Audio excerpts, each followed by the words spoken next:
Hello everyone, कैसे हैं आप सब लोग। होप कि आप सब लोग बहुत ही अच्छे होंगे। और आ गए हम फिर से वापस एक और नया सेशन लेके चैप्टर 8 बाइनोमियल थ्योरम स्टैंडर्ड 11। कहाँ तक पहुँचे थे हम? हमने करा था एक्सरसाइज 8.1 एंड 8.2 तक का कंसेप्ट। अब जो कोई कंसेप्ट नहीं बाकी रहा है, लेकिन फिर भी थोड़े बहुत उन लोगों ने अलग से सम्स दिए हैं इलस्ट्रेशन में। So will do the miscellaneous illustrations first, ठीक है। लेकिन उसके पहले of course like every single time मैं आपको फॉर्मूलाज बता दूंगी।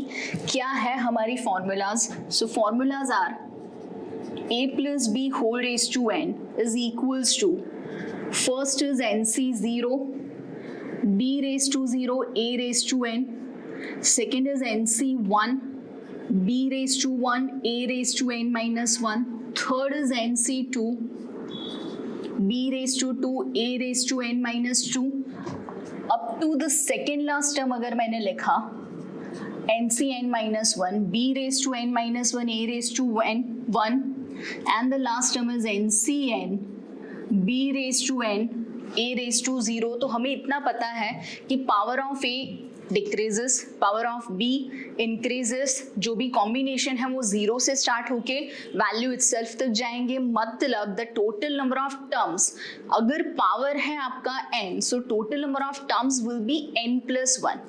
ये सारी चीजें हमें पता है। फिर हमें ये भी पता है कि if I would have taken the first term, so that is having nc0। अगर हमने ले लिया second term, so that is with nc1, ठीक है। मतलब अगर हमने ले लिया रेंडमली कोई r+1th term, so that is having NCR. Now n is the total power, r is the power of b and a raised to n minus r. So this is the term for in general। फिर हमें ये भी पता है कि n is even तो single middle term आएगा, एक ही middle term. But if n is odd so double middle terms will be there, दो मिडल टर्म्स मिलेंगे आपको, ठीक है। ये सारी चीजें जो हमें इन जनरली पता है, अब इनका इस्तेमाल करके we have to use this given formula and we have to do the miscellaneous illustrations. Let's see the illustrations. So doing illustration 11, we have done already illustration 10. So now illustration 11 क्या दिया है सुनिएगा ध्यान से। If the coefficients of a raised to r minus 1, a raised to r and a raised to r plus 1 in the expansion of 1 plus a raised to n are an arithmetic progression, so कुछ prove करना है for a raised to r minus 1, a raised to r and a raised to r plus 1। illustration 11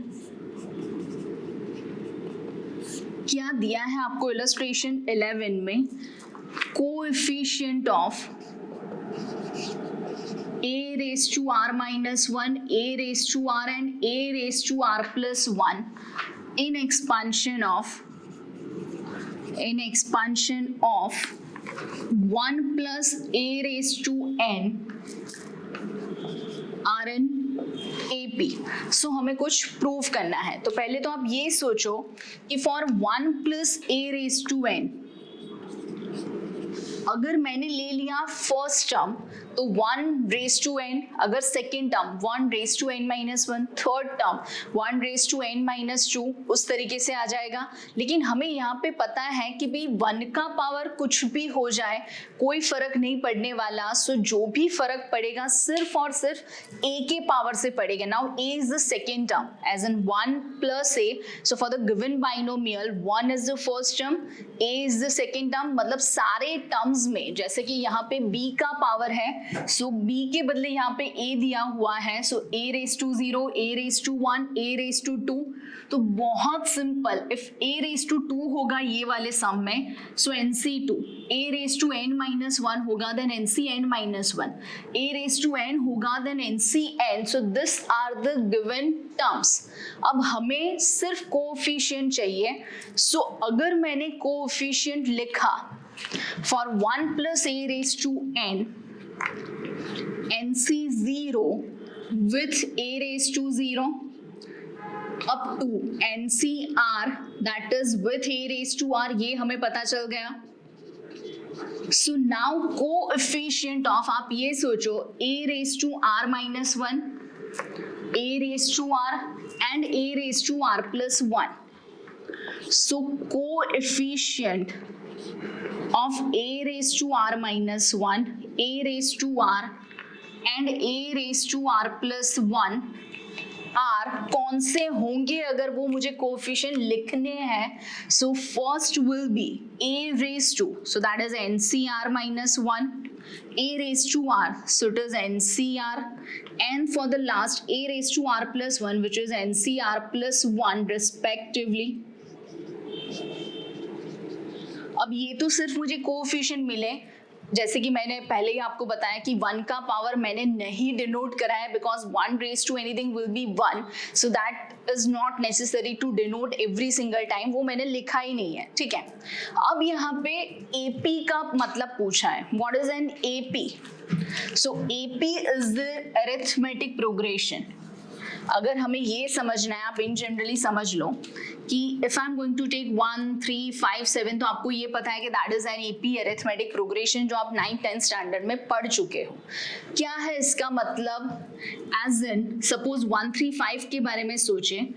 1 plus 2 then 3, 3 plus 2 then 5, 5 plus 2 then 7. मतलब for arithmetic progression हमें ये पता है the difference is common between every two consecutive terms. ठीक है, मतलब अगर हमने सोचा 3 minus 1, so वही सेम होगा 5 minus 3.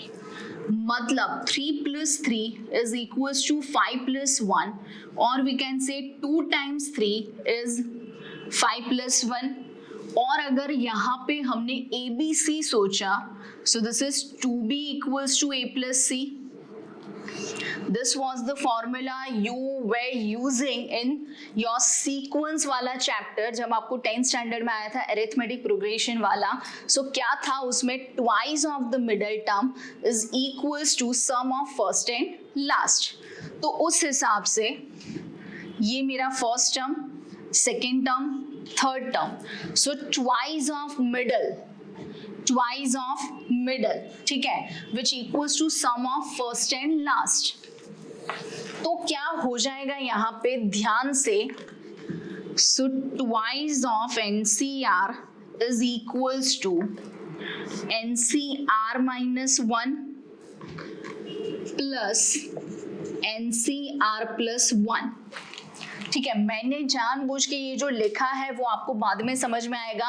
मैंने क्यों बीच में गैप रखा, क्यों मैं क्या करने वाली, वो सब समझ में आएगा. सो फर्स्ट थिंग इज ये मेरा हो गया 2 times NCR is equals to 2 times the middle term is equals to sum of first and last. ठीक है, अब ये सोचिए एक फॉर्मूला जो हमने सीखी थी, कौन सी फॉर्मूला? परम्यूटेशन कॉम्बिनेशन में, as in NCR plus NCR plus 1, 2 consecutive and the values are same, so that can be taken as n plus 1 CR plus 1. ठीक है, ये हमारी फॉर्मूला थी. एक्चुअली मैं ये इलस्ट्रेशन टेक्स्ट बुक के मेथड से नहीं कर रही हूँ बिकॉज उन लोगों ने बहुत ही गंदा एक्सपांशन दे रखा है, so I am not going to expand that. ये आप सोचो कि NCR plus NCR plus 1 is equals to n plus 1 CR plus 1. ये फॉर्मूला अगर मुझे यहाँ पे यूज करनी है, so NCR minus 1 and NCR plus 1, these two are not consecutive. लेकिन अगर मैंने बीच में NCR जोड़ा और यहाँ पे भी NCR जोड़ा, so this two will be considered and this two will be considered in a group. R and R minus 1 consecutive, R and R plus 1 consecutive. So यहाँ पे twice के बदले क्या हो जाएगा? ये जो twice दिया है वो twice के बदले 4 times हो जाएगा. ठीक है, ये स्टेप में नेक्स्ट में लिखूंगी, सिर्फ आपको समझाने के लिए मैंने यहाँ पे लिखा है. सो अभी हमारा रिजल्ट था 2 times NCR is equals to NCR minus 1 plus NCR plus 1. First, last and twice of middle. So अब मुझे ट्वाइस ऑफ मिडल के बदले क्या लिखना है? 4 times NCR is equals to NCR and NCR minus 1, this 2, plus NCR and NCR plus 1, ये दोनों का कॉम्बिनेशन हो जाएगा. So now what is the left side? That again is NCR as it is, which equals to NN same value, RR minus 1 consecutive. So इन दोनों का answer हो जाएगा NC. इन दोनों का आंसर क्या हो जाएगा? N plus 1. N के बदले N plus 1, NN. So N plus 1, RR minus 1, RR plus 1. So जो बड़ी वैल्यू थी वो आ गई. तो यहाँ पे द बड़ी value is R plus again this NN RR plus 1. So it is N plus 1. The bigger value is R plus 1.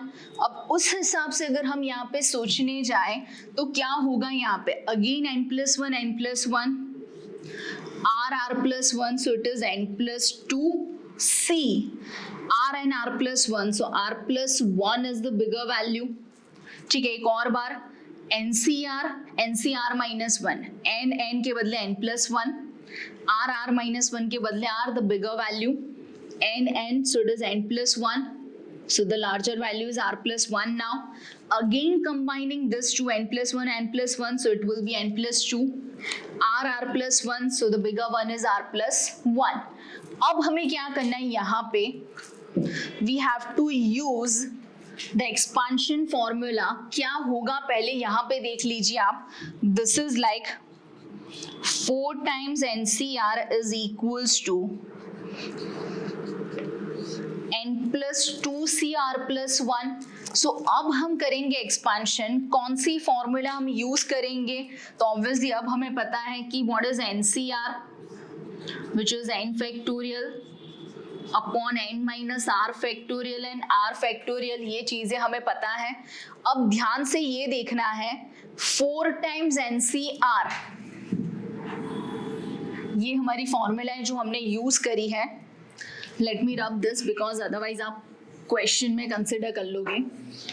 So now 4 times NCR, which is 4 times N factorial upon N minus R factorial and R factorial, which equals to N plus 2CR plus 1, which is N plus 2 factorial upon N plus 2 minus R plus 1. So it is N minus R plus 1 factorial. ठीक है, फिर हो जाएगा R plus 1 factorial. So value itself is R plus 1 factorial. अब अगर हमने consider करा यहाँ पे कि कौन सी वैल्यू कैंसिल होगी, so we can see that कि N factorial is the smaller than N plus 2 by 2 values. So 4 बचेगा. फिर N minus R and N minus R plus 1. So this is bigger by 1 value. R and R plus 1 ये है bigger by 1 value. मतलब यहाँ पे सिर्फ 4 बचेगा. Right side N plus 2 N plus 1 दो वैल्यूज बड़ी थी, बाकी N factorial cancel upon N minus R plus 1 एक वैल्यू बचेगी and R plus 1 single value. So now what we have to do? We just have to cross multiply it. क्या होगा? This is 4 times NR plus N minus R square minus R plus 1 which equals to, मैंने simply expansion करा है और कुछ नहीं करा है. ठीक है, तो क्या हो जाएगा एक और बार? This is N into R NR, N into 1 N minus R square minus R and 1 minus R. 1 and R is plus R, 1 and 1 is 1, which equals to, here it is N square plus 3N plus 2. ठीक है, तो अब अगर हम expansion करें ये 4 को multiplied करके, so we can see that minus R and plus R will be cancelled. So बचेगा क्या? 4NR plus 4N minus 4R square plus 4, ये R cancel, which equals to N square plus 3N plus 2. So अब अगर हमने यहाँ पे ये सोच लिया कि भी कौन सी वाली साइड हमें ये इक्वेशन प्लेस करना है, तो n square and 4r square, taking this n square and 4r square on right side, n square plus 4r square, 4n and 3n, so it is minus n, 4nr, so it is minus 4nr, and this 4 will be minus 2. अब हमें ये देखना है कि उन लोगों ने जो आंसर दिया है वो कौन सा इक्वेशन है, कुछ प्रूव करने का बोला था. So let me confirm it. So first is n square, yes it is n square. Last two terms are 4r square and minus 2, yes they are there, and they have taken minus n common and it is 4r plus 1, exactly the same. सिर्फ उन लोगों ने बीच वाले दो terms में से n and 4nr में से n कॉमन लिया है, so it is 4r plus 1 into minus n. ठीक है, बहुत ही इजी सम था. सिर्फ आपको ये समझना है यहाँ पे कि एग्जैक्टली AP का मतलब क्या है. सो AP का मतलब arithmetic progression, difference between two consecutive terms will be constant और सेम व्हाटएवर यू से. ठीक है, फिर क्या होता है, twice of the middle is equals to sum of first and last, वो हमने यूज करा. एक और फॉर्मूला हमने यूज की कि NCR plus NCR plus 1, so that will be n plus 1CR plus 1, जो हमने यहाँ पे फॉर्मूला यूज की है. ठीक है, सो सिर्फ आपकी फॉर्मूला साउंड होनी चाहिए. फॉर्मूला समझ में आ गई बे, फिर तो एकदम फटाक से ये सारे सम्स हो जाने हैं. ठीक है, सिर्फ फॉर्मूला आपके दिमाग में होनी चाहिए कि कब हमें कौन सी फॉर्मूला यूज करनी है. ठीक है, moving with next. So the next is illustration 12. क्या दिया है आपको, show that the coefficient of the middle term in the expansion of 1 plus x raised to 2n is equals to the sum of the coefficients of two middle terms in the expansion of 1 plus x raised to 2n minus 1. अब आप ये सोचो, for 1 plus x raised to 2n, थोड़ा ध्यान से देखना सिर्फ, for 1 plus x raised to 2n, अगर मैंने ये सोचा कि टोटल टर्म्स कितने हैं, सो 2n plus 1 टोटल टर्म्स, मतलब n terms 1 and n terms, ऐसा कुछ हो गया. मतलब that middle term will be, ये जो बीच वाला है यहाँ पे n टर्म, वहां पे n टर्म. वो जब हम छोटे थे तब खेलते थे ना कि भाई आजू बाजू दरवाजा और बच्चे हैं वर राजा, ये हमारी गुजराती में होता है ऐसा कुछ, आप समझ लेना. क्या होता है कि भाई यहाँ पे n टर्म्स हैं, यहाँ पे n टर्म्स हैं, तो एग्जैक्टली बीच में is the middle term. So same like n उसके बाद का 1, मतलब that will be the n plus 1th term. The number of term is n plus 1th term, मतलब n plus 1 is the middle term. अब अगर मैंने इसका coefficient सोचा, सो a is 1, b is x, यहाँ पे अगर हम इसको बाइनोमियल से कंपेयर करें, सो a is 1, b is x, so a raised to anything won't be considered because 1 raised to anything will be 1, so there won't be any kind of difference. So what will be coefficient of tn plus 1, so that is only 2nc n plus 1, मतलब ये हो जाना है 2nc n. This is your first answer. ठीक है, अब आपको दूसरा ये पूछा है इसी सम में, now for 1 plus x raised to 2n minus 1. अगर मैंने ये सोचा कि 2n टोटल टर्म्स हो जाएंगे, ठीक है, बिकॉज जो भी पावर है +1, 5 अगर पावर है तो 6 टर्म्स, 9 अगर पावर है देन 10 टर्म्स. तो उस हिसाब से 2n minus 1 के लिए n 2n टर्म्स हो गए, 2n minus 1 plus 1. अब इसमें होगा क्या कि जिस तरीके से मैंने यहाँ पे टर्म्स छोड़े, तो 2n टर्म्स मतलब 2n मतलब आप सोचोगी n, तो मिडल तो कोई हुआ ही नहीं, तो होगा ना टोटल n minus 1, सो एक एक दोनों में से बचा, सो 2 टर्म्स यहाँ पे बीच में बचे. कौन से n minus 1 के बाद tn और यहाँ पे tn plus 1. अब ये होगा कैसे, तो हमने डायरेक्टली फॉर्मूला सोची थी कि जो भी 2n टर्म्स हैं, टोटल टर्म्स हैं 2n, तो उस हिसाब से हमें पता चला था कि 2n माइनस 1 प्लस 1/2, वो हमने फॉर्मूला करी थी। लेकिन फॉर्मूला रट्टा नहीं मारना है, आपको समझना है फॉर्मूला क्या कह रही है आपको, ठीक है। हर घर कुछ कहता है, एशियन पेंट की तरह, बस एग्जैक्टली हर फॉर्मूला कुछ कहती है। आपको ये समझ में आना चाहिए कि ये फॉर्मूला किस हिसाब से बनी है। टोटल टर्म्स हमारे 2n है, जिसको मैंने सोचा तो हाँ भाई हमारे पास n टर्म्स हैं, वो n में से n-1 यहाँ पे रखे तो बचा एक, ये n में से n-1 यहाँ पे रखे तो एक और बचा, मतलब 2 टर्म्स हो गए। वो मैंने लिखा था 2 मिडल टर्म्स हो जाएंगे। तो मिडल टर्म्स कौन से हुए, सो 2 middle terms will be defined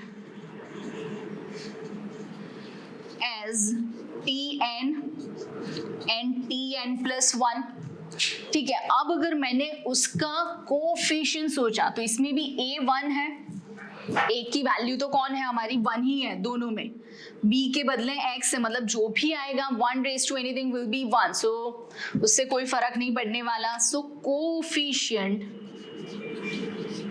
of Tn and Tn plus 1 are, ध्यान से, 2n minus 1, अब ये कौन सा टर्म है, nth, so it is n minus 1 and 2n minus 1, this is n plus 1, so this is n, ठीक है। Coefficient of Tn and Tn plus 1 are added, because उन लोगों ने ऐड करने के लिए बोला है, तो क्या होगा, ये ऐड कर दिया मैंने। अब आप सोचो, वापस से ये वाली फॉर्मूला आ गई जो मैंने यहाँ पे यूज करी थी, n 2n minus 1 2n minus 1, r plus 1 मतलब consecutive, n minus 1 n consecutive, so answer क्या आएगा, n के बदले n plus 1 हो गया, ये रहा, मतलब एक वैल्यू इंक्रीज हो रही है। So this is 2n minus 1, so value has been increased 2n, n minus 1 n, so उसमें लार्जर वैल्यू, कंसेक्यूटिव जो वैल्यूज है उसमें बड़ी वैल्यू इज n, एंड अब मुझे लगा हाय ला, इसको तो अपन ने देखेला है, किधर, इधर 2nCn दोनों में सही एक ही आंसर आ रहा है, मतलब it is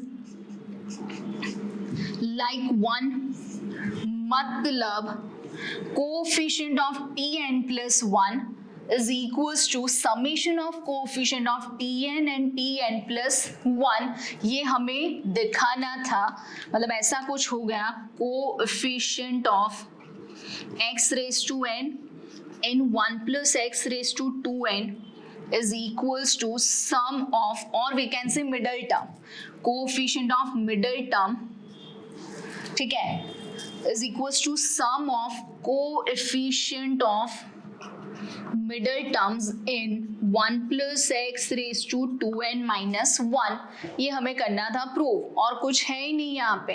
coefficient of Tn plus 1 जो हमने फाइंड करा, coefficient of Tn and Tn plus 1, that's it, done. बहुत ही इजी है, सिर्फ आपको समझना है कहाँ पे कौन सी फॉर्मूला आने वाली है। Next is illustration 13।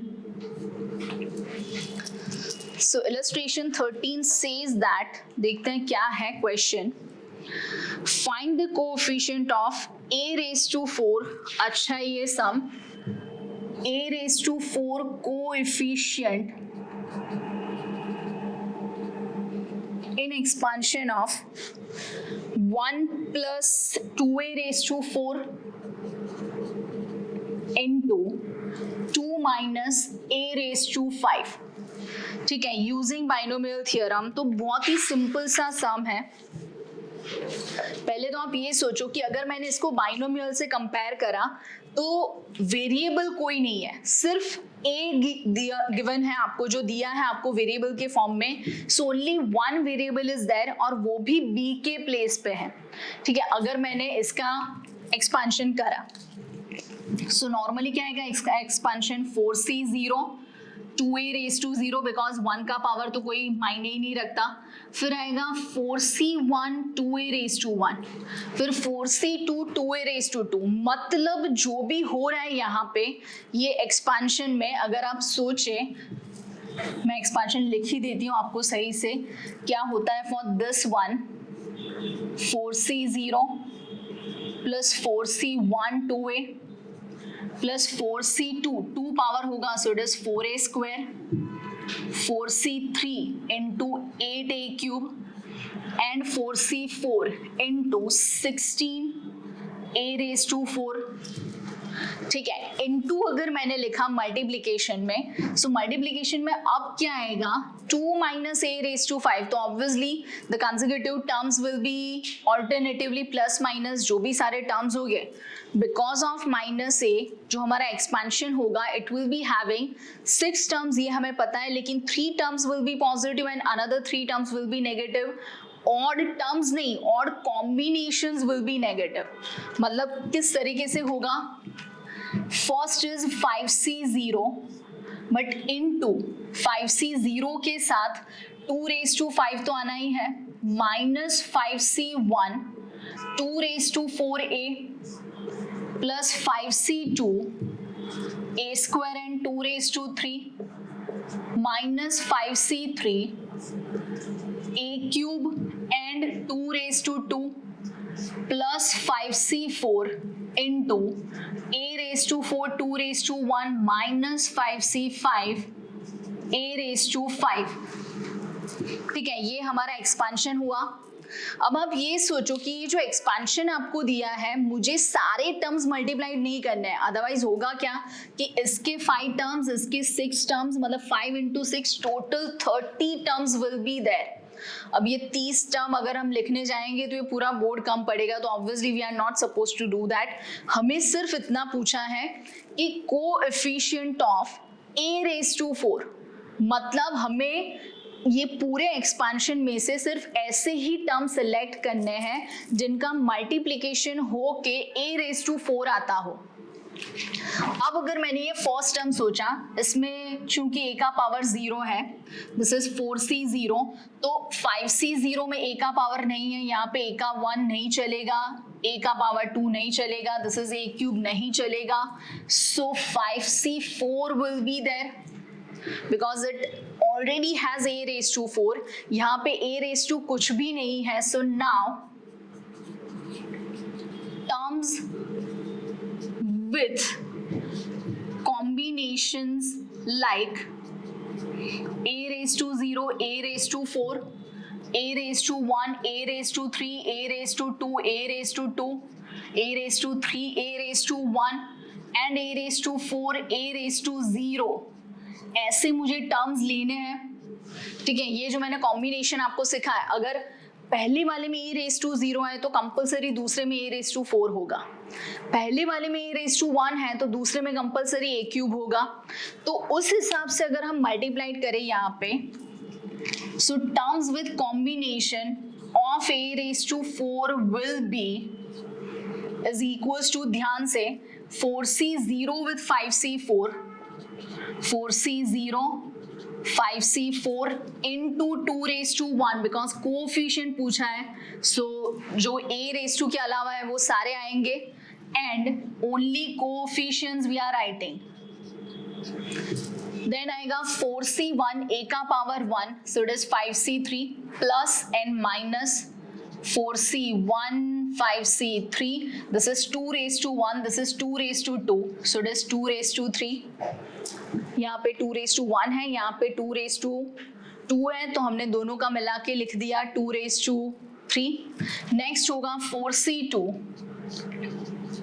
so 4c2 with 5c2 a square and a square, so 4c2 5c2 2 cube and 4, so it is 2 raised to 3, 2 raised to 2, 2 raised to 5।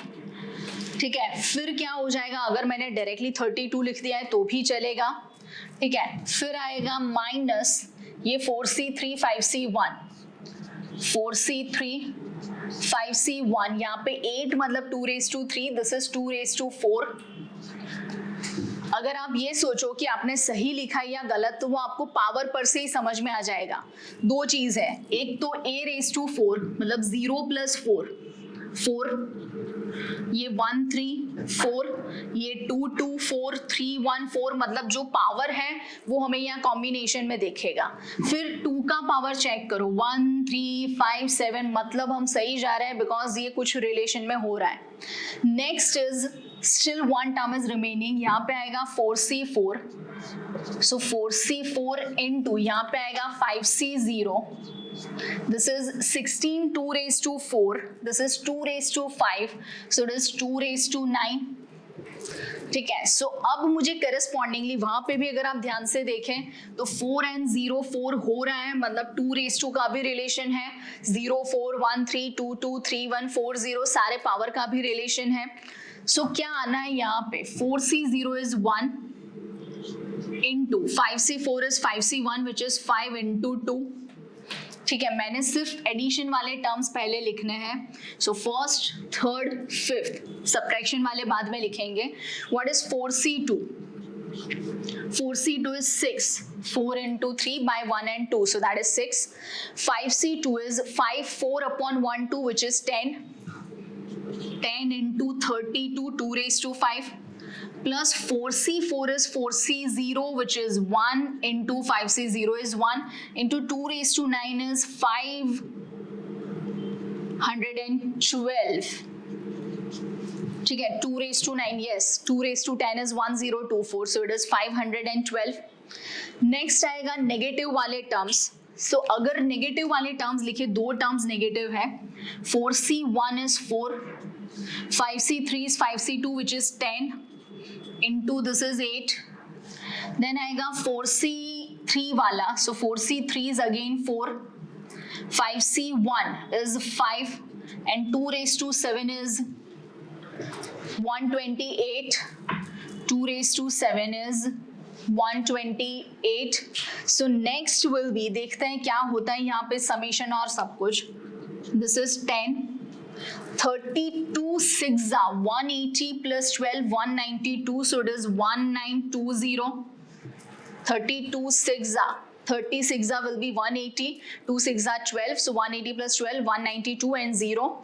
Then 512 minus 8 4 and 10 which is 320, minus 4 and 5 which is 20, 20 and 120 is 2560, 128 into 2 is 2560. so करते हैं subtraction, देखते हैं क्या होता है answer. 1930, वैसे तो 1920 plus 10, so 1930 plus 512, 1930 plus 512 minus 320 minus 2560 which is minus 438, ठीक है। दिस इज minus 438, कहाँ पे है? यस अब उन लोगों ने तो क्या किया है, कुछ नहीं किया है, डायरेक्टली लिख दिया है और एक्सपांशन, पूरा एक्सपांशन करके फिर अपने आप से ही डायरेक्टली ले लिया है। सो दिस इज minus 438, मैंने सिर्फ कोएफिशिएंट लिखा है, सो मैंने a⁴ अंदर मल्टीप्लाइड नहीं करा है, ठीक है। Next, find the independent term in the expansion of. अब इंडिपेंडेंट का मतलब आपको पता है क्या? इंडिपेंडेंट मतलब that is the constant term. So illustration 14 which is independent of x, ये हमें फाइंड करना है for x⁻⁴ plus 1/2x⁻⁴ whole raised to 18, obviously x cannot be 0, denominator में है। तो अब यहाँ पे होगा क्या कि ये जो अगर हम बाइनोमियल से कंपेयर करें हमारा टर्म्स, तो ये टर्म के हिसाब से x⁻⁴ that is going to be a, 1/2 into x⁻⁴ और 1/2 इनटू न्यूमरेटर में x raise to minus 1/3 whatever it is, वो हो जाएगा आपका b. This is my a which is x raise to 1/3. b is 1/2x raise to 1/3. 2 का power तो 1 ही है. And n is equals to 18. So अगर मैंने रेंडमली tr+1 लिया, बिकॉज ऑब्वियसली मुझे इंडिपेंडेंट टर्म फाइंड करना है, तो उसके लिए x का पावर चाहिए 0. So power of x should be found किस तरीके से, tr+1 विच इज 18cr. अब ये r किसका पावर होगा, r किसका पावर होगा, सो r will be the power of b. So that is 1/2x raised to 1/3 raised to r into x raised to 1/3 raised to 18 minus r, जो total power है 18 minus power of b. Now 18c r will be constant. 18c r. This is 1/2 raised to r is constant.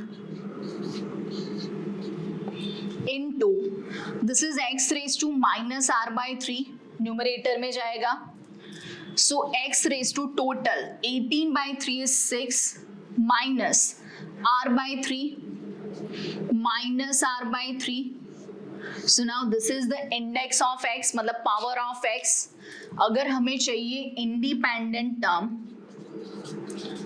for independent term index is equals to 0 for x. किसके लिए index मतलब power which is equals to 0.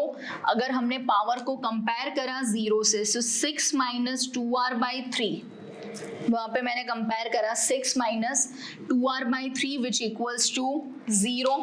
So comparison करिए क्या हो जाएगा, 18 equals to 2r, मतलब r is equals to 9, as an 18 minus 2r हो जाएगा. 3 तो कैंसिल हो जाएगा, सो 18 इक्वल्स टू 2r, r होगा 9, मतलब T10 is your answer. r की वैल्यू अगर मैंने 9 रखी, सो let me place the value. क्या हो जाएगा, T10 which is 18c9. obviously this is not to be found, 18c9 as it is. 1/2 raised to r, that is 1/2 raised to 9 into x raised to anything will be, because constant term है. so this we have to confirm 18c9 evaluate करा है या नहीं करा. so this was नहीं, उन लोगों ने नहीं किया है, 18c9 as it is रखा है and 1/2 raised to 9. ठीक है, ये था आपका इलस्ट्रेशन 40. अब जो इलस्ट्रेशन 17 है उसमें ऐसा कुछ है कि कोएफिशिएंट कंपेयर करना है for r-5th term and 2r-1th term. ठीक है, तो वो हम कंपेयर करेंगे हमारे नॉर्मली x के पावर के हिसाब से. तो अभी जो हमने सम किए यूजिंग द फॉर्मूलाज, या तो हमने कॉमन टर्म वाला देखा या हमने कोएफिशिएंट वाला देखा, बट सब में आपको टर्म कौन सा है, पावर किस तरीके का है, वो समझ में आना चाहिए. ठीक है, जो भी आपको टर्म दिया है a⁻r-1 वाला या a⁻r वाला या a⁻r+1 वाला, दैट डिपेंड्स कि आपको कौन से टर्म में क्या लेना है, सिर्फ आपको ये समझ में आना चाहिए. ठीक है, तो ये थे illustrations 11, 12, 13 and 14. Most important illustration miscellaneous illustration है, और ये इसमें पूरा चैप्टर कंसीडर हो जाता है सिर्फ इतने में. ठीक है, तो बहुत ही अच्छी तरीके से आपको करना है ये सारे इलस्ट्रेशन. देखते हैं बाकी के इलस्ट्रेशंस में क्या होता है.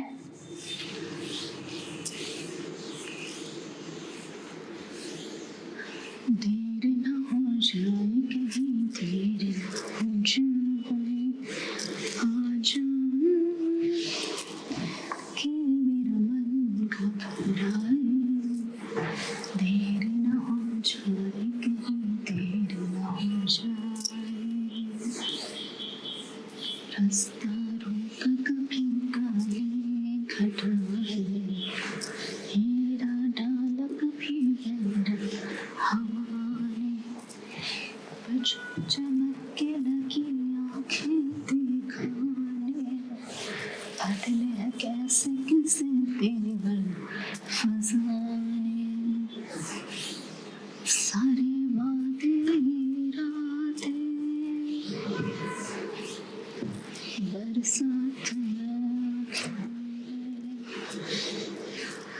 सारे वादे रातें बरसात की थम जाती है, मैं देर करता नहीं, देर हो जाती है, मैं देर करता नहीं।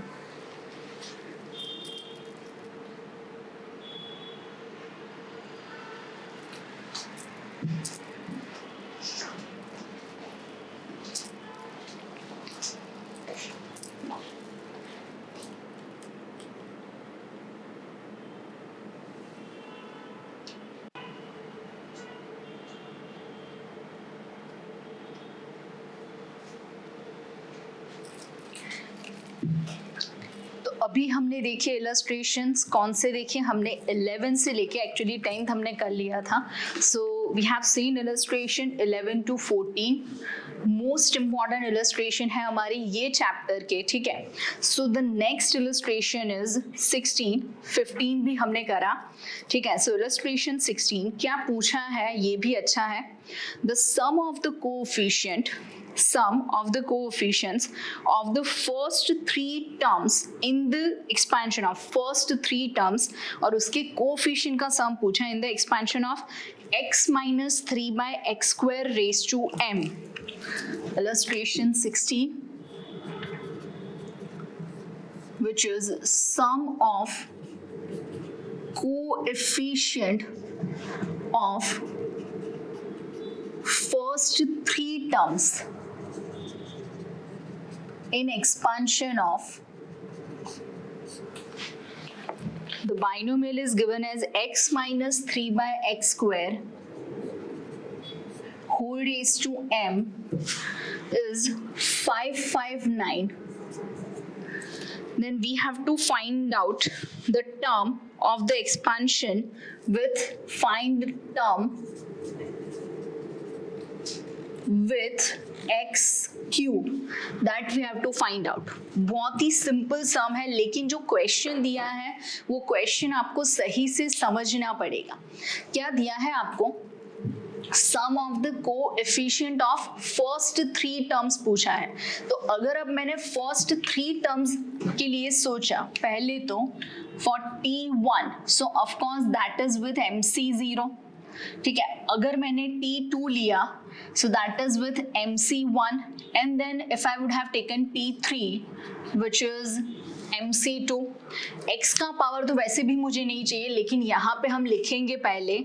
so if I'm going to take MC0, so minus 3 by x square, that is your B, x is your A, so x raised to m minus 3 by x square raised to 0, here x raised to m minus 1 and minus 3 by x square raised to 1, ठीक है।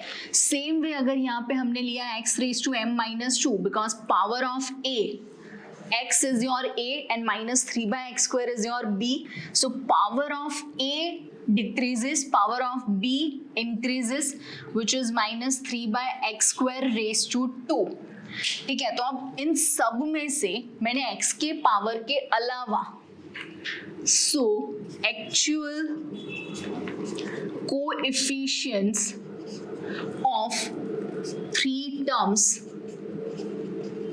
will be, ध्यान से अगर मैंने ये सारे coefficients लिखे तो क्या हो जाएगा, यहाँ पे फर्स्ट में it is MC0, फर्स्ट में it is MC0 which is 1 into x का पावर कंसिडर नहीं करना है, यहाँ पे भी x का पावर नहीं है, minus 3 raised to 0, तो वो हो गया 1।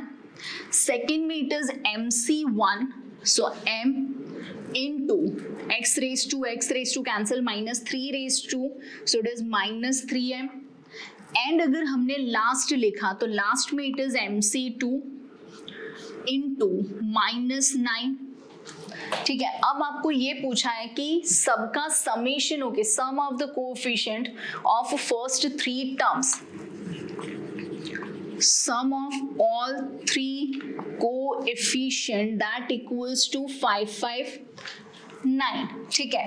तो क्या हो जाएगा, ध्यान से 1 minus 3m वैसे तो एडिशन है लेकिन 3m itself is negative, then minus 9 into m minus 1 by 2 which is 559.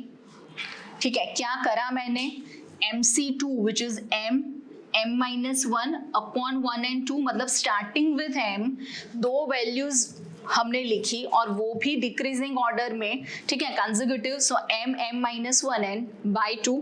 ठीक है, अब क्या होगा, हमें फाइंड करना है टर्म विथ एक्स क्यूब, लेकिन उसके लिए first we have to find out value of m, मतलब इनडायरेक्टली आपको m का वैल्यू भी पूछा है और दूसरा ये पूछा है कि भी एक्स क्यूब का कोएफिशिएंट, मतलब एक्स क्यूब वाला टर्म कौन सा है.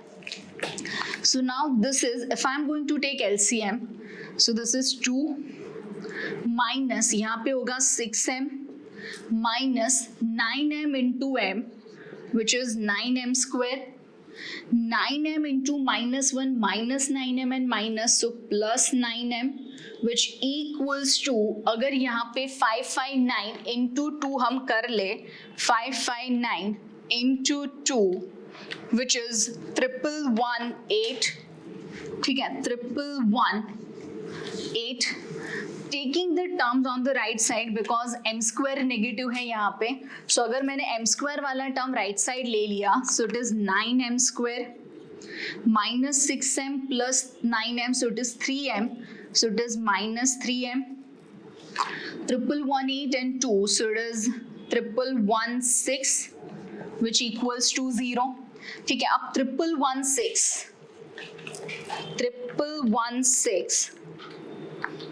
divide by 4 which is 279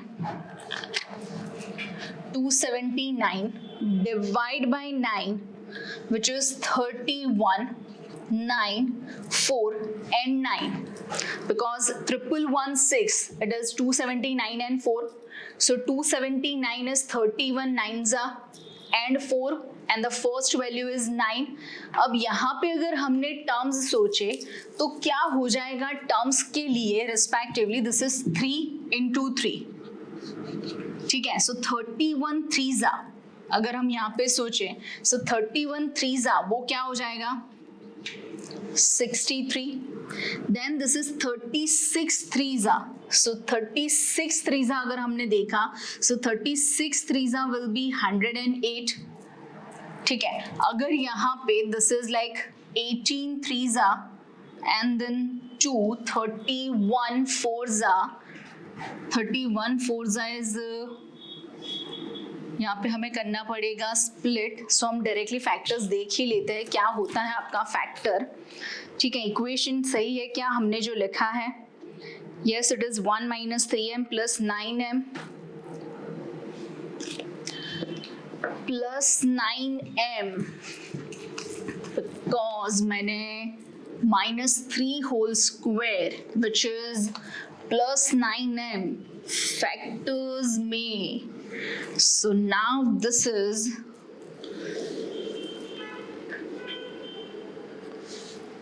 minus ये प्लस 9m स्क्वायर, ये इक्वेशन पूरा हो जाएगा. Let me tell you, this is 2 minus 6m plus 9m square minus 9m minus 118 which equals to 0.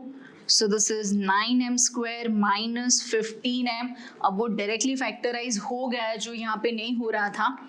Then minus 1116 which equals to 0. तो अब आप solve कर पाओगे, क्या हो जाएगा, this is 31 4s 9s and again 9.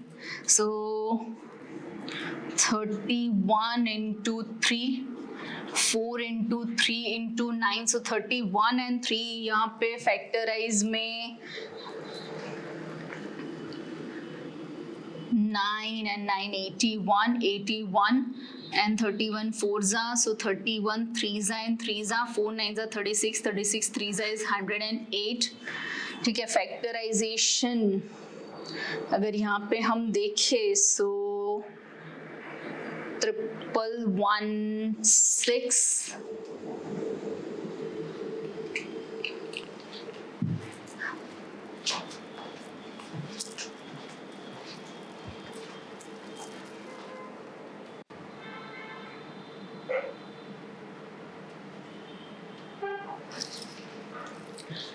सो अभी जो हमने देखी इलस्ट्रेशन 11 to 15, अब हमारा इलस्ट्रेशन है नेक्स्ट विच इज इलस्ट्रेशन 16।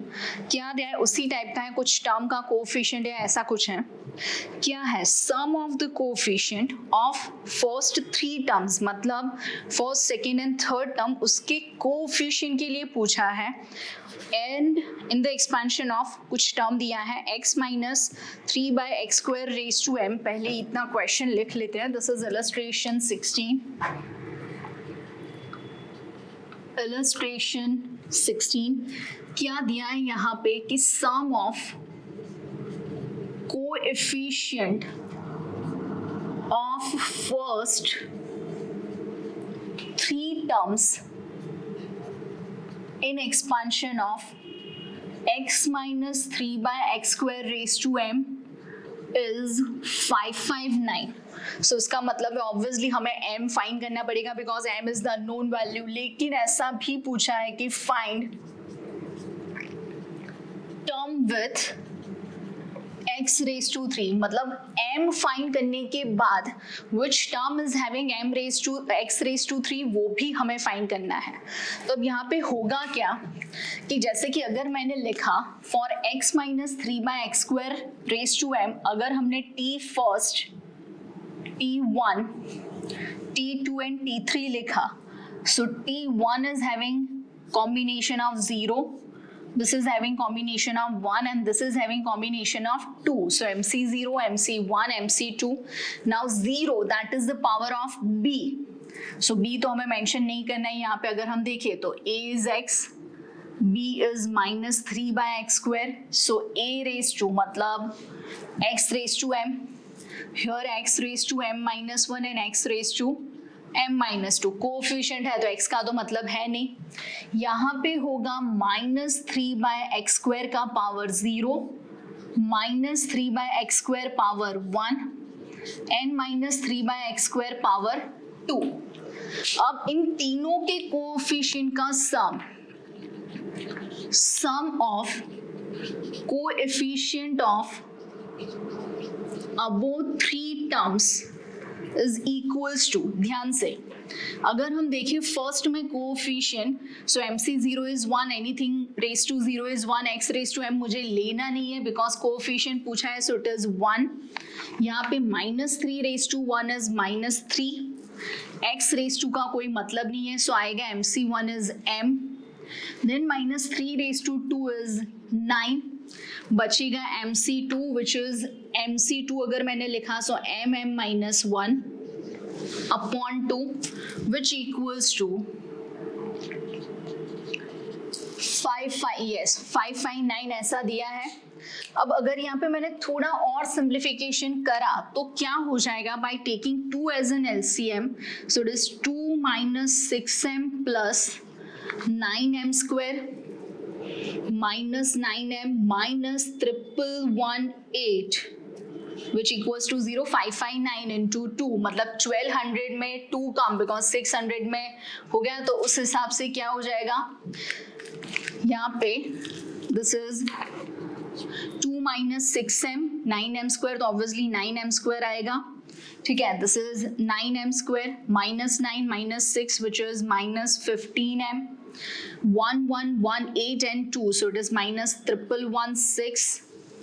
अब अगर हम 1116 में 4 से डिवाइड करें, अगर हमने 4 से डिवाइड करा सो 279 एंड 31 9 ओके, ठीक है। सो 1116 उसको डिवाइड करा 9 से, सो बचेगा 124, ठीक है। 124 is again 31 4s, this is 3 and 3 and another number is 9 which is 3 and 3, ठीक है। 31 3 and 3, अब मैंने 31 3s ले लिया which is 93, 4 3s 12 9s 108, 108 and 93, so difference will be 15, so it is 9m² minus 108 plus 93 minus 1116 ऐसा कुछ होगा।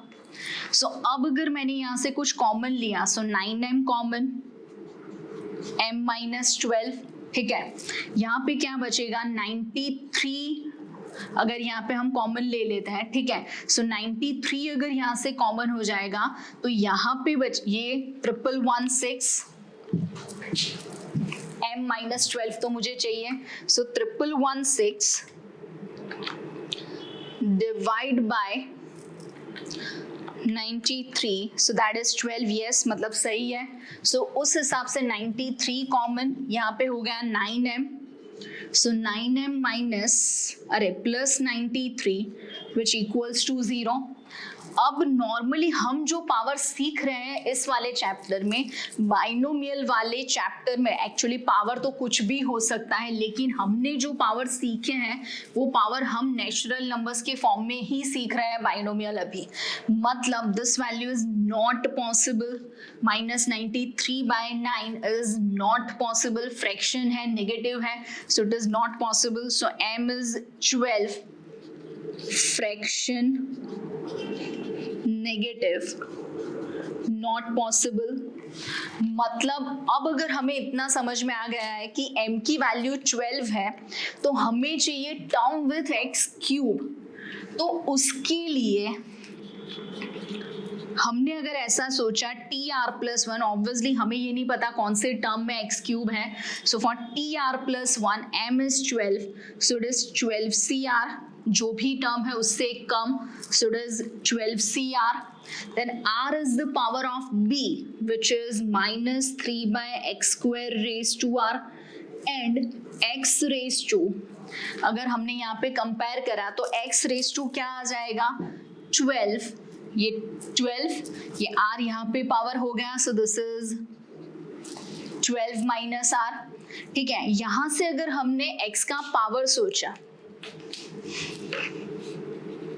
for x raised to 3, index of x is equals to 3, मतलब यहाँ पे अगर हम कंपेयर करें x raised to 12 minus r minus 2r, so 12 minus 3r is equals to 3, ऐसा कुछ होगा।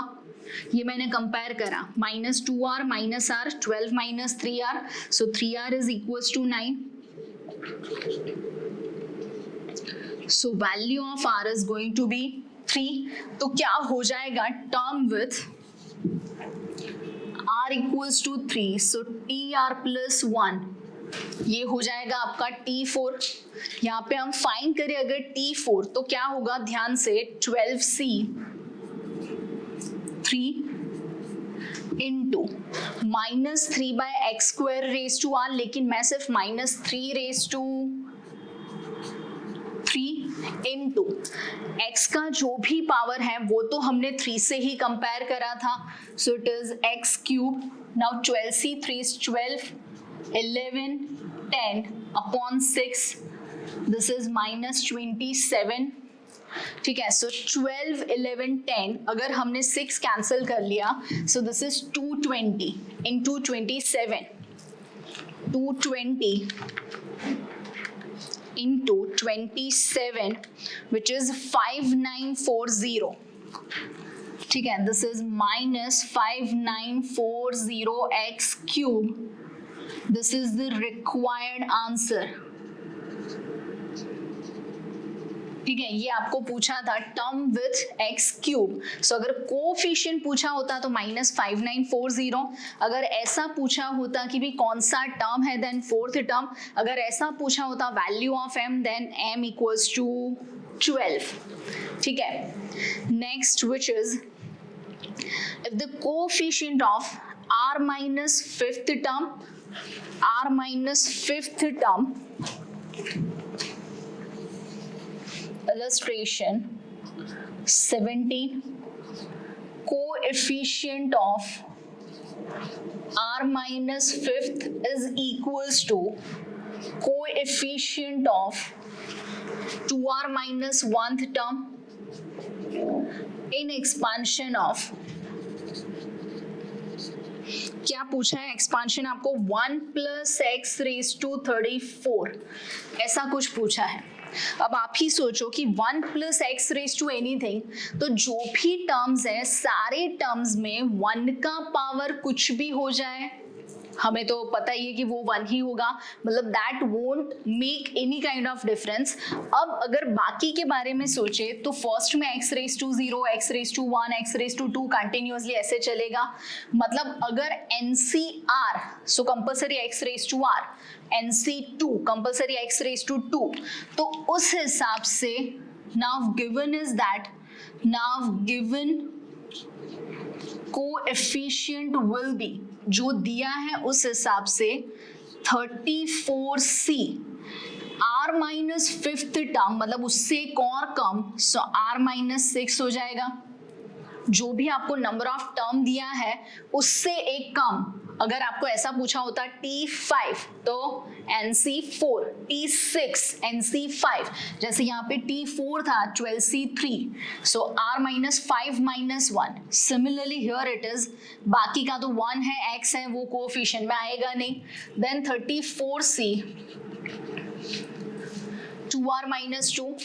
अब ऐसा हमने कॉम्बिनेशन वाले चैप्टर में सीखा है कि नॉर्मली जब इस तरीके से आप कॉम्बिनेशन कंपेयर करते हो, सो नॉर्मली दो केसेस होते हैं, either r minus 6 is equals to 2r minus 2 और r minus 6 and 2r minus 2 is equals to total 34, like इस तरीके से 12C4 which equals to 12C r अगर आपको दिया है, so r can be 4 or r can be 8, as in 4 plus r is 12, so r will be 8, मतलब दो options हो गए।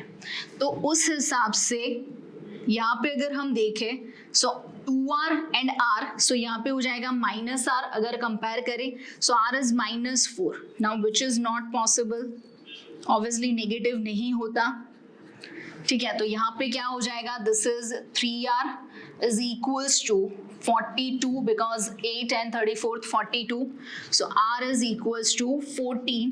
तो हमें ये भी कंफर्म करना पड़ेगा कि ये 14 अलाउड है या नहीं, क्यों, बिकॉज ये जो क्वेश्चन है यहाँ पे n की वैल्यू 34 है देन 14 अलाउड, लेकिन अगर आप ऐसा सोचो कि यहाँ पे जो टर्म दिया है उस हिसाब से अगर ये r की वैल्यू 34 से ज्यादा हो जाती है नंबर ऑफ टर्म, तो वो पॉसिबल ही नहीं होता। फिर भी एक बार r is 14, so what is r minus 5? 9, मतलब चलेगा, ठीक है। फिर r is 14, so 14 2s are 28 minus 1 मतलब 27, ये भी चलेगा। so the valid value is r equals to 14, ठीक है। ये थे हमारे टोटल इलस्ट्रेशंस इस चैप्टर के, टोटल इलस्ट्रेशन ही 17 थे, ठीक है। That's what we have done. अब जो होगा वो है हमारा नेक्स्ट। अब एक्चुअली हमने क्वेश्चन 1 कर लिया है, हमने इलस्ट्रेशन के साथ ही करा था। So now we are doing question 2।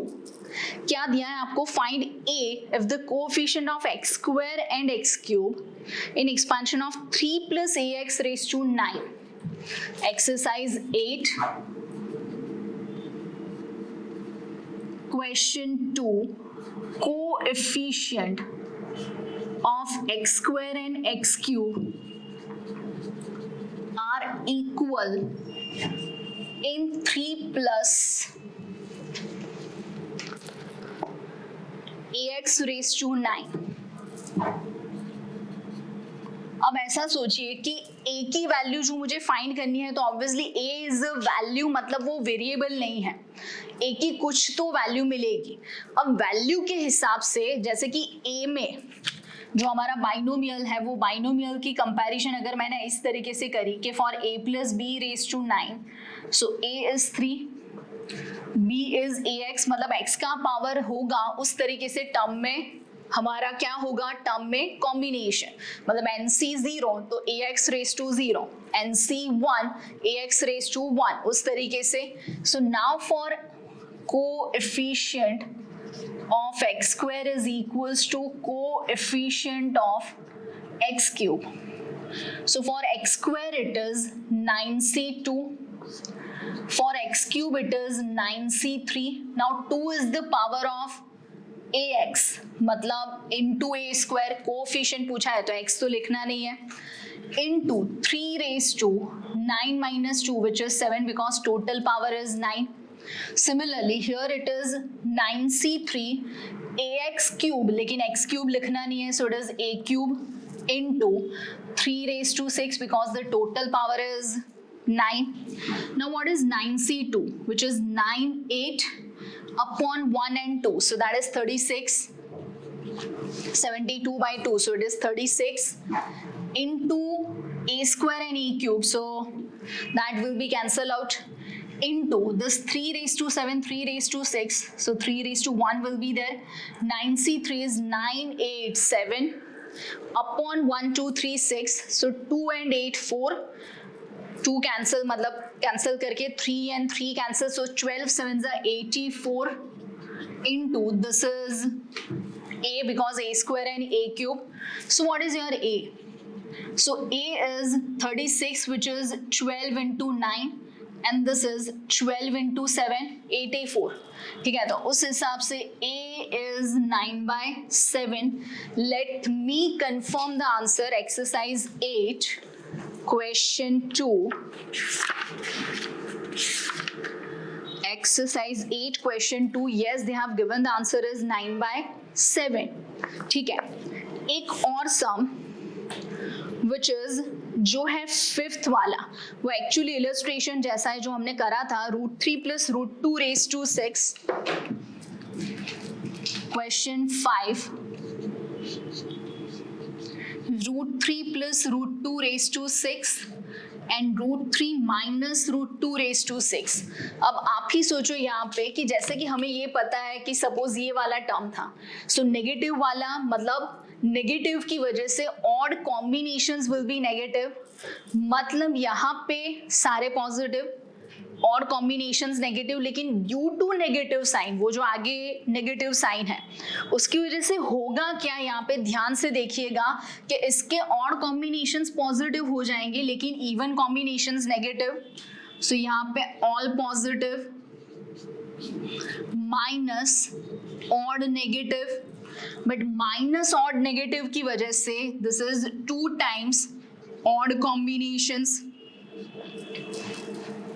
Because सारे यहाँ पे पॉजिटिव है, इवन और जो भी है, लेकिन यहाँ पे हुआ क्या कि भी जो ऑड कॉम्बिनेशंस हैं वो नेगेटिव थे, because of negative sign it became positive and even वाले कैंसिल हो गए.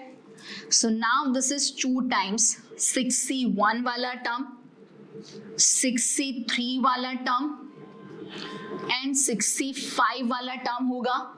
Now for 6c1, √2 raised to 1, this is √2 raised to 3 and this is √2 raised to 5. ठीक है, यहाँ पे क्या होगा, √3 raised to 5 total is 6. Here it is √3 raised to 3 and √3 raised to 1. So now this can be taken as, ध्यान से 61 is 6 into √2 into √3 raised to 5 is √3 into √3 raised to 4, which is 3 square, which is 9 √3. 6c3, which is 6 5 4 upon 1 2 3, मतलब 6 6 cancel, 20 into 2√2, ये काली काली आंखें, 2√2 हो गया ना.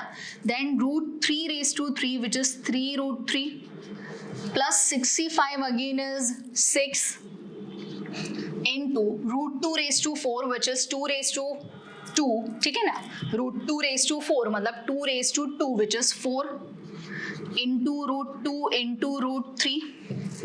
So as we can see, √6 and √6 सब में कॉमन है, बचेगा 6 9s are 54, 26 are 120 plus 24, 6 4s are, so 54 24 is 54 and 24, तो वो क्या हो जाएगा 78 and 120 is 198.